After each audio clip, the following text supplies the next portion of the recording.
3월 29일 금요일 예배에 오신 여러분들을 환영합니다. 찬양 부르시고 기도하고 시작하겠습니다.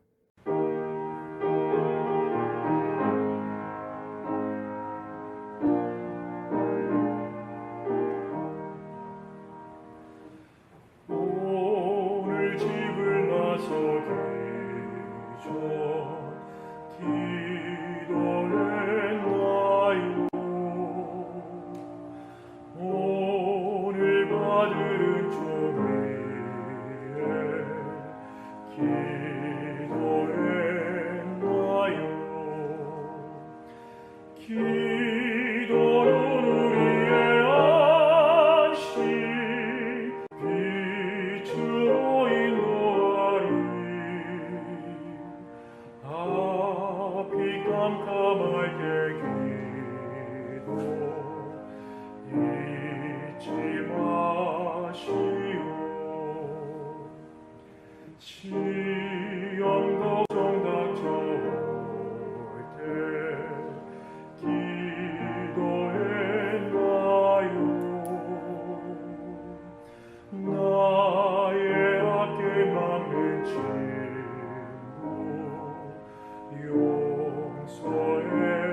용서했나요? 기도는 우리의 안식 빛으로 인도하리.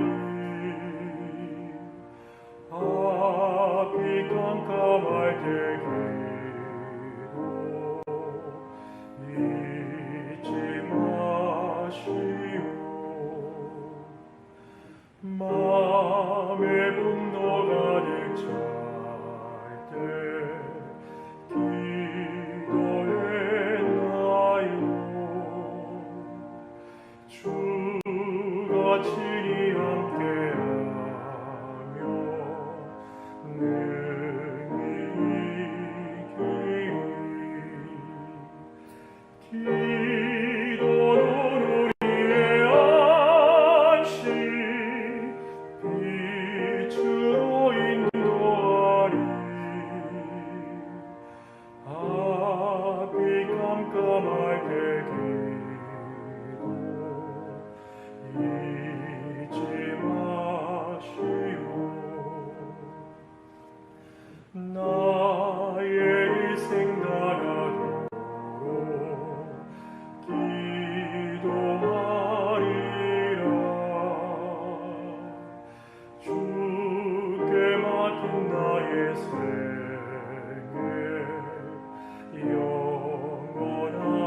영원하리라. 기도는 우리의 안식 빛으로 인도하리. 앞이 깜깜할 때 기도 잊지 마시오. 사랑의 아버지 하나님, 오늘도 하나님의 말씀을 듣는 귀한 시간 주심에 감사드립니다. 말씀을 전하는 저와 듣는 성도님들이 함께 하나님의 말씀으로 은혜 받는 시간 될 수 있도록 그늘 베풀어 주시기를 사랑이 많으신 예수님으로 간절히 기도합니다. 3월 29일 금요일 안식일 환영 예배 오신 여러분들을 환영합니다.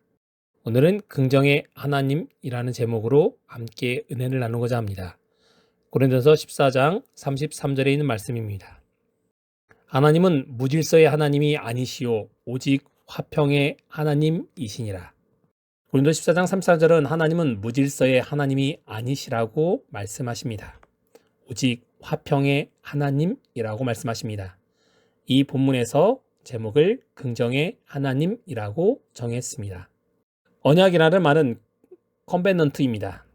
히브리어는 베리트라는 말이고 이 말의 뜻은 언약, 계약, 조약, 협정, 법령, 서약, 동맹이라는 말입니다.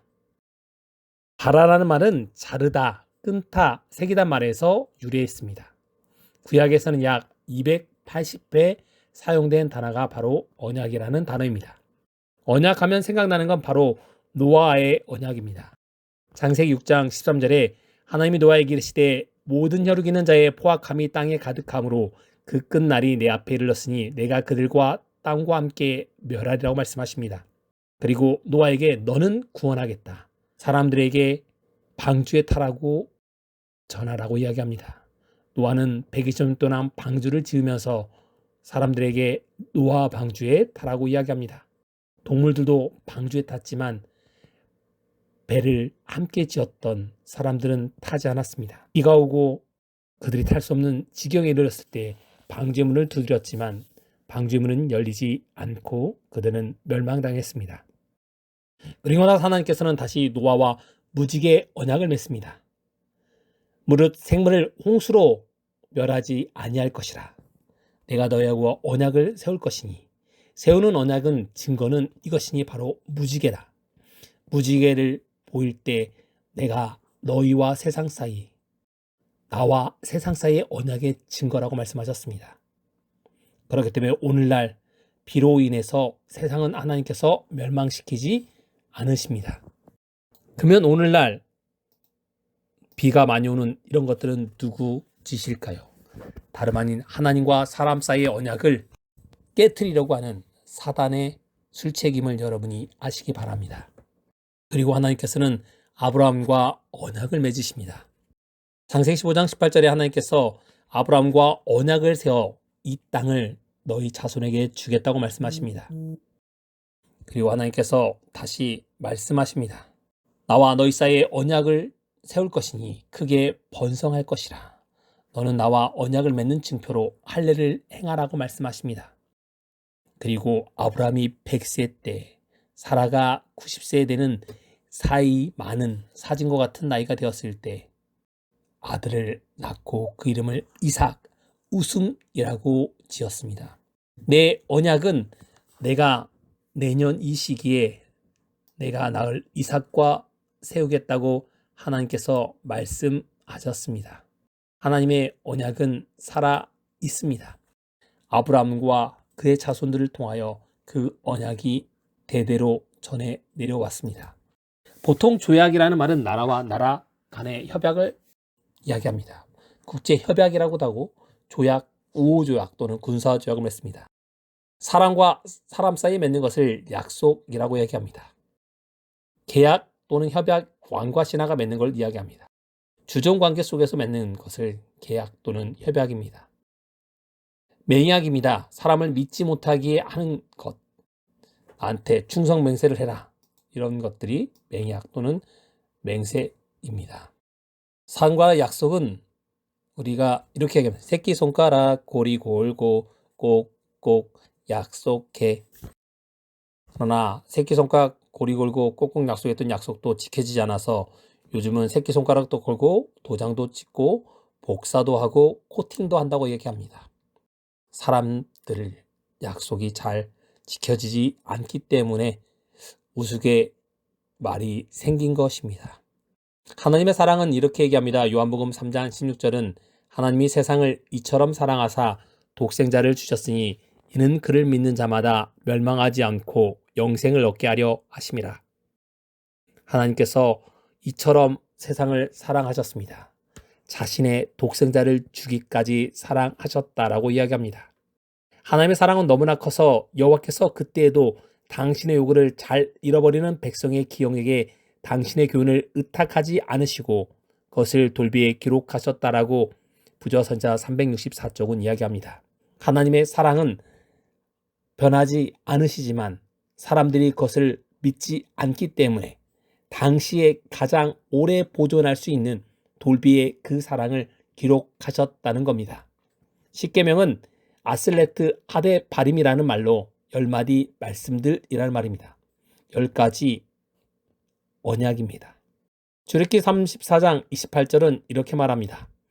모세가 여호와와 함께 40일 40야를 거기 있으면서 떡도 먹지 아니하였고 물도 마시지 아니하였으며 여호와께서는 언약의 말씀 곧 십계명을 그 판들에 기록하셨더라. 출애굽기도 분명히 언약의 말씀이라고 이야기합니다. 신명기 4장 13절은 이 말씀을 가리켜서 이렇게 이야기합니다. 여호와께서 그의 언약을 그 백성들에게 반포하셨다라고 이야기합니다. 그 언약의 말씀은 십계명이며 두 돌판에 친히 쓰셨다라고 얘기합니다. 하나님께서 친히 쓰신 계명이 바로 십계명입니다. 십계명을 처음과 같이 그 판에 써서 주셨습니다. 모세가 깨뜨린 그 십계명을 다시 한번 하나님께서 써 주셨습니다. 십계명은 단순히 윤리나 도덕, 생활 신조가 아닙니다. 일반 법률이 아니기 때문입니다. 그것은 모든 율법의 근간이 되는 기본되는 계명입니다. 하나님과 이스라엘 백성들 간의 독특한 관계, 즉 언약, 계약을 근거로 하여 그 위에 세워진 하나님의 구원 역사를 전제하고 있는 10마디 말씀들인 것입니다. 그러면 이 말씀들은 지켜도 되고 지켜도 되지 않아도 되는 말씀이 아니라 반드시 지켜야 되는 말씀입니다. 하나님의 구원의 역사를 전제로 하고 있는 10마디 말씀이기 때문입니다. 그래서 십계명은 일반으로 첫째 돌판에는 첫 번째부터 네 번째 계명이 앞판에 기록되어 있고 뒷판에는 다섯 번째부터 10번째 계명이 기록되었다라고 이해합니다. 십계명은 인간을 속박하기 위해서 있는 것이 아니라 인간을 사랑하기 때문에 주신 구체적인 사랑의 표현입니다. 돌판의 양면에 기록되었다고 말씀드렸습니다. 사람과 계약서도 두부이기 때문에 하나님의 십계명도 이 판과 저 판에 다 적혀 있습니다. 사람이 하나님의 것을 보관하기 때문에 십계명의 돌비가 2개 주어진 것입니다. 그러면 십계명의 특징은 무엇일까요? 하나님의 인격의 표현인 도덕법은 완전하고 의로우며 영원하다라고 시편에 이야기합니다. 교육적이고 윤리적인 사상을 하나님께서 제시하셨습니다. 도덕법은 하나님의 뜻의 표현입니다. 언약의 기초이자 심판의 표준이 됩니다. 도덕법을 통해서 우리는 하나님의 거룩하심을 닮아가려고 노력합니다. 그로 말미암아 자신의 죄와 허물을 깨닫고 회개하게 되는 것입니다. 그렇기 때문에 계명은 우리를 비추는 거울과 같습니다. 도덕법을 지킴으로 사람들은 양심을 억압하고 죄의 사슬로 사람들을 괴롭히는 부도덕의 사슬에서 참된 자유를 얻을 수 있습니다. 도덕법은 개인과 조직, 사회 번영과 발전의 초석이 되기 때문입니다. 도덕법은 지키면 복을 받게 되어 있습니다. 잠언 14장 34절은 공의는 나라를 영화롭게 한다라고 이야기합니다. 잠언 16장 12절은 공으로 말미암아 굳게 설 수 있다라고 이야기하십니다.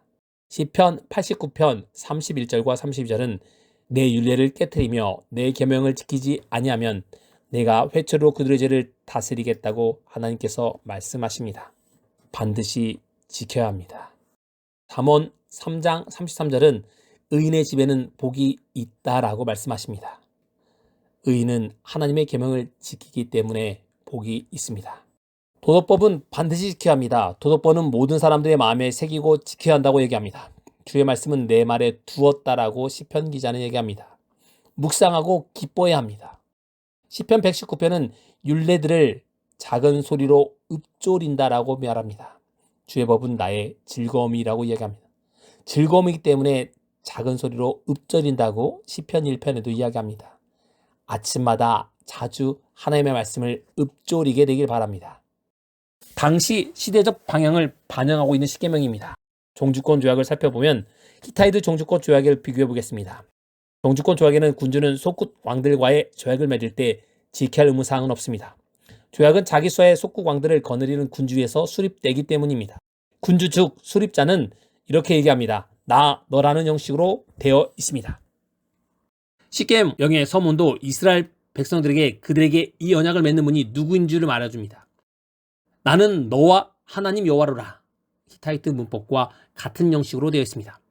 성경은 계약자, 창시자를 가장 간결한 형태로 제시합니다. 언약을 수립하는 분이 하나님이기 때문에 간단하게 기록한 것입니다. 히타이트에는 그거에 대한 세부적인 설명들이 아주 길게 나열되어 있습니다. 하나님은 전능하시기 때문에 상대와 인격적으로 관련되어 있습니다. 나는 너의 하나님 여호와로만 선언하시는 겁니다. 히타이트와는 차이점이 이 부분에 있습니다. 역사적으로 선언합니다. 왜 종주가 조약을 체결했는지를 말합니다. 과거의 자비로운 행적을 강조합니다. 너를 애굽 땅 종으로 되었던 집에서 인도하여 낸 하나님이라고 얘기합니다. 모세를 통하여 애굽으로부터 탈출은 하나님께서 족장들과 이스라엘과 맺은 관계에 대한 서술에 영향을 미친 가장 중요한 하나님의 행위였습니다. 긴 히타이트 조약의 문서와는 달리 대단히 간단하고 명료하게 표현되어 있습니다. 히타이는 이거에 대해서 아주 여러 장에 걸쳐서 이 부분을 설명하고 있기 때문입니다.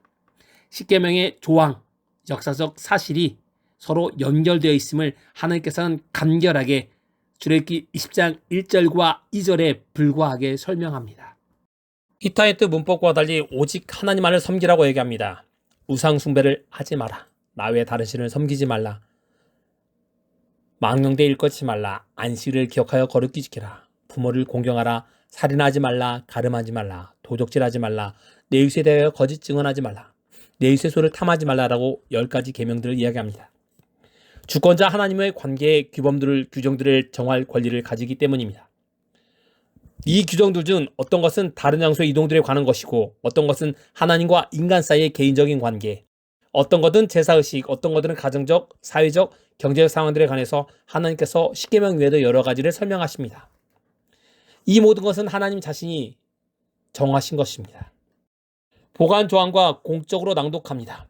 종주와 봉신의 조약 사본을 만들어 각자 자기 신 앞에서 조약 사본을 지역의 성소에 보관하도록 되어 있습니다. 계약 십계명은 법계 안에 보관해서 지성소 안에 보관하도록 성소 안에 두도록 했습니다. 지도자는 하나님 율법에 부여된 거룩함 권리를 강조했습니다. 신명기에서는 하나님께 받은 언약비를 회막의 법계에 넣었다라고 말합니다. 그리고 그 언약서를 가져 백성들에게 낭독했다라고 얘기합니다. 언약서는 7년마다 낭독했다라고 설명하고 있습니다. 증인으로서 신들의 명단이 기록되어 있습니다. 생명이 없는 것까지 소환시켜 포함한 조약이 바로 이 히타이트 조약의 내용입니다. 그러나 십계명에는 이런 부분들이 나와 있지 않습니다. 고대 근동세계에서 유일한 히브리 성소에서만 유일신앙이 강조되고 있기 때문입니다. 온갖 신들을 동원한 히타이트와 달리 하나님께서 한 분만 이셨기 때문에 자신만을 강조합니다. 다른 나라의 종주권 조약처럼 여러 신들이 언급되지 않습니다. 성경은 신들이 증인으로 등장하는 것은 인정하지 않기 때문입니다. 하나님 외에 다른 신은 없다라고 유일신 신앙을 하기 때문에 다른 신들이 보증을 설 필요가 없는 것입니다. 증인이 필요 없는 것입니다. 축복과 저주에 대해서 이야기합니다. 조약을 지키느냐 지키지 못하는 것에 대해서 축복과 저주가 있습니다. 하나님께서는 개인들과 이스라엘 민족들 앞에서 양자택일을 선택하셨습니다. 너에게 좋아 보이거든 선택하고 지키지 않으면 저주가 있다고 하나님께서 말씀하십니다. 지키는 자에게는 1000대까지 은혜를 베풀고 그렇지 않는 자에게는 3, 4대까지만 있다라고 이야기합니다. 복은 수백 배, 그러나 저주는 많지 않다라고 하나님께서 말씀하십니다. 여러 가지 타산, 기근, 건강, 질병, 전쟁의 승리와 패배 여러 가지들이 하나님께서 말씀해 주십니다. 복음은 시대가 지나면 포장지는 바뀌어야 합니다. 메가장군은 노병은 죽지 않는다. 다만 사라질 뿐이다. 굽히지 않는 담대함과 지혜로운 전략가 다운 말입니다. 우리도 시대적인 변화에 순응해야 합니다. 그러나 하나님의 말씀은 원칙은 변하지 않습니다. 계명은 부정이 아닌 긍정입니다. 성경은 조건이 아닙니다. 고도 근동의 법들은 해입법 또는 조건법이라고 합니다. 만일 무엇하면 무엇 하라라는 if, that 세 문장으로 되어 있습니다. 내가 만일 무엇하면 무엇할 것이다. 십계명은 부정이 아닌 긍정으로 되어 있습니다. 다니엘 3장 17절에 보면 계시다면 그렇게 하지 아니하실지라도 라고 얘기합니다. 하나님은 계실 것인데 그러면 우리를 구원해 주실 것이다. 그렇지 아니하실지라도 우리는 하나님을 신실히 섬기겠다라고 다니엘과 세 친구가 이야기합니다. 메소포타미아 법사상을 기록한 이종구 교수님이 이렇게 얘기합니다. 십계명은 정면법, 필연법, 절대법으로 불리워지며 뭐뭐 할지니라 하지 말지니라는 간결한 절대적 명령 형태로 되어 있다. 이것은 히브리법만의 특징이다. 뭐뭐 할지니라, 뭐뭐 하지 말지니라, 하나님을 존경할지니라, 망령되이 일컫지 말지니라, 내 무물을 존경하라. 하지 말지니라는 부정처럼 보입니다. 첫째로 다섯 번째 계명을 제외하고는 뭐뭐 하지 말지라는 부정형의 문장으로 되어 있습니다. 부정의 문장들은 그 주요 감시사가 새로운 인간 공동체를 창조하는 데 있지 않고 도리어 공동체를 파괴할 위험성 있는 행동으로부터 그 공동체를 지키기 위해 뭐뭐하지 말라라고 얘기합니다. 부모가 자녀들을 사랑하기 때문에 하지 말라라고 합니다. 아예 하지 말라는 게 아니라 그거로 인해서 자녀들이 다치고 위험에 빠질 걸 알기 때문에 하지 말라라고 얘기하는 겁니다. 넷째 계명은 긍정형으로 되어 있습니다. 안식일을 기억하여 거룩히 지키라. 엿새 동안은 힘써 일하라. 다섯째 계명은 내 부모를 공경하라. 내 하나님이 준 땅에서 내 생명이 길 것이라. 가장 중요한 문법은 중간에 두게 되어 있습니다. 우리나라는 맨 뒤에 중요한 점을 두고입니다. 그러나 히브리 사상은 가장 중간에 중요한 것을 둡니다. 네 번째 계명은 안식일을 기억하여 지키라고 말씀하시고 힘써 일하라고 말씀하십니다. 다섯 번째 계명은 부모를 공경하라고 말합니다. 이 두 개의 계명은 부정이 아닌 긍정문으로 되어 있습니다. 하나님께서는 안식일을 기억하라고 말씀하고 힘써 일하라고 말씀하십니다. 예수들 동안 힘써 일하신 여러분은 하나님의 품 안에서 평안한 안식일이 되시기 바랍니다. 공경하라는 말은 카베드는 무겁다라는 말입니다. 반드시 존중하라, 존경하라는 강한 의미가 담겨 있는 말입니다. 하나님께서 부모를 공경하라고 얘기합니다. 우리의 자녀들이 부모를 공경해야 합니다. 존경해야 됩니다. 반드시 존경하라고 하나님께서 말씀하셨기 때문입니다. 여러분과 저는 이 안식일 하나님을 존중하는 마음으로 이 안식일을 복되게 시간을 보내게 되기를 바랍니다. 다섯 번째 계명은 권위에 대한 올바른 존경심을 함양하기 위해서 하나님께서 말씀하셨습니다. 여러분과 저는 이 안식일 하나님 안에서 하나님을 존경하는 마음으로 안식일을 지키시고 부모님께 효도하는 마음으로 하나님을 대하게 되길 바랍니다. 오늘도 긍정의 하나님의 십계명을 기쁜 마음으로 지키는 모든 성도님 되시기 바라면서 말씀을 마치겠습니다. 행복한 안식일, 기쁨의 안식일 되시기 바랍니다.